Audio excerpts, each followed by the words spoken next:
അറിവും ബുദ്ധിയും മനുഷ്യനെ സ്വീകാര്യനാക്കുമെന്നും വിദ്യയുടെ പ്രാധാന്യം മനസ്സിലാക്കിയാണ് ഗുരുദേവൻ വിദ്യ കൊണ്ട് പ്രബുദ്ധരാകണമെന്ന് ഉദ്ബോധിപ്പിച്ചതെന്നും ശ്രീമദ് അസംഗാനന്ദഗിരി സ്വാമികൾ ഗുരുധർമ്മ പ്രചാരണ സഭ വൈക്കം മണ്ഡലം കമ്മിറ്റിയുടെ ആഭിമുഖ്യത്തിൽ സംഘടിപ്പിച്ച ധർമ്മമീമാംസ പരിഷത്ത് ഉദ്ഘാടനം ചെയ്ത് സംസാരിക്കുകയായിരുന്നു അദ്ദേഹം. ഗുരുധർമ്മ പ്രചാരണ സഭ വൈക്കം മണ്ഡലം കമ്മിറ്റിയുടെ ആഭിമുഖ്യത്തിൽ ധർമ്മമീമാംസ പരിഷത്ത് സംഘടിപ്പിച്ചു. ശ്രീമദ് അസംഗാനന്ദഗിരി ഉദ്ഘാടനം ചെയ്തു.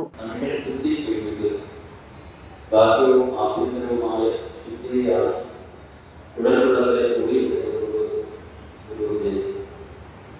ശാരദയെ നമിക്കാം, അറിവിന്റെ ദേവതയെ നമിച്ചുകൊണ്ട്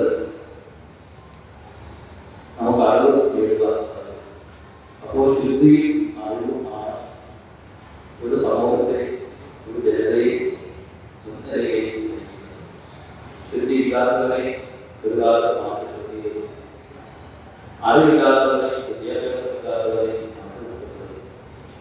അപ്പോൾ സ്ഥിതിയും അറിവുള്ളവരോട് ആർക്കും പറയുവാൻ ആർക്കും ധൈര്യമുണ്ടാകുകയും അറിവും ബുദ്ധിയും മനുഷ്യനെ സ്വീകാര്യനാക്കുമെന്നും വിദ്യയുടെ പ്രാധാന്യം മനസ്സിലാക്കിയാണ് ഗുരുദേവൻ വിദ്യ കൊണ്ട് പ്രബുദ്ധരാകണമെന്ന് ഉദ്ബോധിപ്പിച്ചതെന്നും അസംഗാനന്ദഗിരി സ്വാമികൾ അഭിപ്രായപ്പെട്ടു. മണ്ഡലം പ്രസിഡന്റ് KV ചിത്രാംഗതന്റെ അധ്യക്ഷതയിൽ നടന്ന യോഗത്തിൽ സ്വാമിനി ആര്യനന്ദദേവി, ഗുരുധർമ്മ പ്രചാരണ സഭ ചീഫ് കോർഡിനേറ്റർ സത്യൻ പന്തത്തല, കേന്ദ്ര ഉപദേശക സമിതി അംഗം P കമലാസനൻ, ജില്ലാ പ്രസിഡന്റ് സോഫി വാസുദേവൻ, മണ്ഡലം ട്രഷറർ നന്ദകുമാർ തോട്ടകം, മണ്ഡലം സെക്രട്ടറി കാരയിൽ ഫിദ ഫാത്തിമ തുടങ്ങിയവർ സംബന്ധിച്ചു.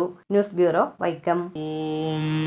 നമോ ഭഗവതേ വാസുദേവായ ധന്വന്തരയേ അമൃതകലശഹസ്തായ സർവാമയ വിനാശനായ ത്രൈലോക്യനാഥായ മഹാവിഷ്ണവേ നമഃ.